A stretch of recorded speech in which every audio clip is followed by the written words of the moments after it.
할렐루야, 주님의 이름으로 여러분의 가정을 축복합니다.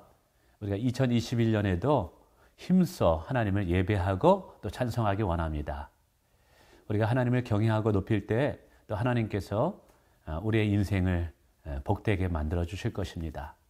자, 이번 주 가정 예배 말씀은 로마서 12장 우리 12절의 말씀입니다. 한번 제가 읽어보겠습니다. 소망 중에 즐거워하며 환난 중에 참으며 기도에 항상 힘쓰며 라고 말합니다. 짧은 구절이지만 저는 이 구절에 많은 은혜를 받았습니다. 지금 바울 사도가 고난과 핍박 속에 있는 로마 교인들과 초대 교인들에게 이 편지를 쓰게 되죠. 특별히 소망에 대해서 이야기합니다. 그리스도인들은 믿음으로 살아가는 삶을 살아가는 것이죠. 그러나 믿음의 또 다른 표현은 소망입니다. 믿음은 바라는 것들의 실상이요 보지 못하는 것들의 증거라고 하지 않았습니까? 결국 말씀을 믿는다는 것은 우리 안에 영원한 소망이 있다는 것이죠. 천국의 약속도 우리에게 소망이 되고 하나님이 우리에게 주실 기업도 우리에게 소망이 됩니다. 그러므로 믿음의 성도들에게 있어서 소망이 없다라는 것은 사실은 안고 없는 찐빵과 같은 삶을 사는 것이죠. 저는 2021년 좀 힘들고 어렵다 할지라도 결코 우리는 하나님을 향한 소망을 절대로 포기하지 않기를 원합니다. 또 하나님께서 우리 각자에게 주신 비전, 마음의 소원들, 기도 제목에 대한 소망들, 그리고 마침내 저 천국을 향한 소망들, 주님의 다시 오심에 대한 소망들을 절대로 우리가 잃어버리지 않기를 원합니다. 다시 말씀드립니다. 힘들고 어려워도 우리는 소망을 붙잡고 살아가야 될 줄 믿습니다. 자, 그러면 소망이 왜 우리에게 이렇게 중요할까요? 바울 사도는 소망이 주는 능력에 대해서 오늘 짧지만 이야기하고 있습니다. 소망 중에 즐거워하며 환난 중에 참으며 기도에 항상 힘쓰며. 근데 사실은 이게 소망 중에 즐거워하고 소망 중에 환난에서 참을 수 있고 소망 때문에 우리가 기도할 수 있다라고 표현해도 좋을 것 같습니다. 자, 첫 번째로 소망 중에 즐거워할 수 있다라는 것이죠. 물론 소망은 세상이 주는 소망이 있고 하나님이 주시는 소망이 있습니다.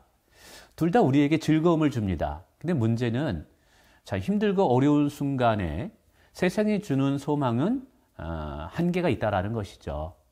그러나 하나님이 주는 소망은 참 소망이고 영원히 썩지 않는 소망이기 때문에 환난과 고난 가운데서도 우리가 즐거워할 수 있다는 사실입니다. 그렇습니다.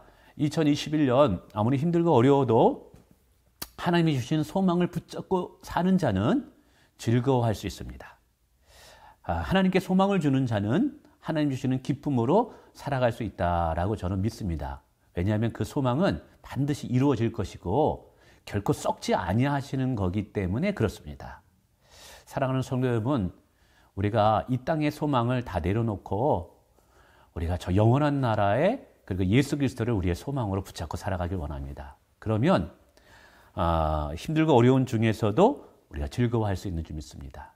자, 두 번째, 환난 중에서 참을 수 있다는 것이죠. 여러분, 환난 중에서 무엇이 우리를 인내하게 할까요? 바로 그건 소망이라는 것이죠. 로마 교회의 성도들이 고난과 핍박을 당하면서도 끝까지 그들이 인내하는 삶을 살았던 이유는 그들에게는 세상이 꺾을 수 없는 소망이 있었기 때문에 그렇습니다. 그렇습니다. 오늘 예수 그리스도가 우리의 소망이 되고 하나님 나라가 우리의 소망이 되고 하나님이 주실 영원한 기업과 축복이 우리에게 소망이 된다면 여러분, 환난 중에서도 우리는 인내할 수 있는 줄을 믿습니다. 환난 속에서 인내하는 힘이 무엇이라고요? 여러분, 소망입니다. 그러므로 2021년이 비록 힘들다 할지라도 우리는 소망 가운데서 인내하고요. 그리고 인내하는 자는 반드시 인내의 열매를 따먹는 날이 오게 될 것입니다. 인내는 쓰지만 인내의 결과는 달거든요. 여러분, 우리가 끝까지 우리 소망 붙잡고 2021년 인내함으로 달려가기를 원합니다. 그리고 그 경주가 끝날 때 우리는 반드시 하나님께 큰 복을 받는 자들이 될 것을 믿습니다. 자, 세 번째, 또 기도에 항상 힘쓰며 라고 말합니다. 이 기도에 항상 힘쓸 수 있는 힘이 또 무엇일까요? 소망 때문에 그러죠. 우리가 이제 거짓된 소망이라면 사실은 우리가 기도하지 않을 것입니다. 그러나 하나님께서 주실 것이라는 것을 믿기 때문에 우리가 기도하는 줄 믿습니다. 그래서 이 기도와 소망은 사실은 서로가 보완적인 관계에 있는 것 같아요. 참된 소망을 가진 자는 항상 기도하기를 힘쓸 거예요. 그리고 또 항상 기도하는 자는 그 기도를 통해서 자신 안에 있는 소망을 일깨울 것입니다. 그러므로 이거는 저는 함께 간다고 생각합니다. 여러분, 소망이 있는 자는 하나님께서 쓰임받는 그날을 생각하면서 기도로 영적으로 준비합니다. 그리고 기도하는 자는 자기 안에 있는 소망을 잃어버리지 않는 줄 믿습니다. 2021년 우리가 항상 힘쓰기를 바랍니다. 여기서 항상 힘쓴다라는 것은 그러니까 늘 무시로 우리가 소망 대신 예수 그리스도를 붙잡으라는 말과 사실 같습니다. 우리가 끝까지 포기하지 않고 인내하면서 우리가 기도할 때 하나님은 그 소망을 이루실 날이 반드시 있을 것입니다. 성경에 에스겔서에서도 보면 하나님께서 응답하신다라는 것을 약속하시지만 그럼에도 불구하고 너희는 기도해야 될지니라 라고 말씀하고 있습니다. 우리에게 하나님께서 주신 소망, 그것은 참된 소망이기 때문에 반드시 이루어질 것입니다. 그렇다 할지라도 우리는 힘써 기도해야만 되는 줄 믿습니다.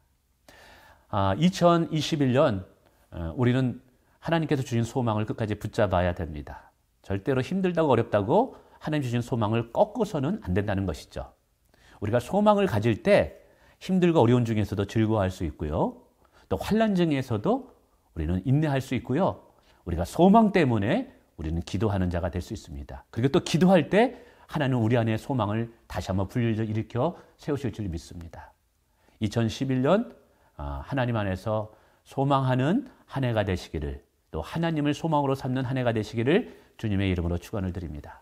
감사합니다.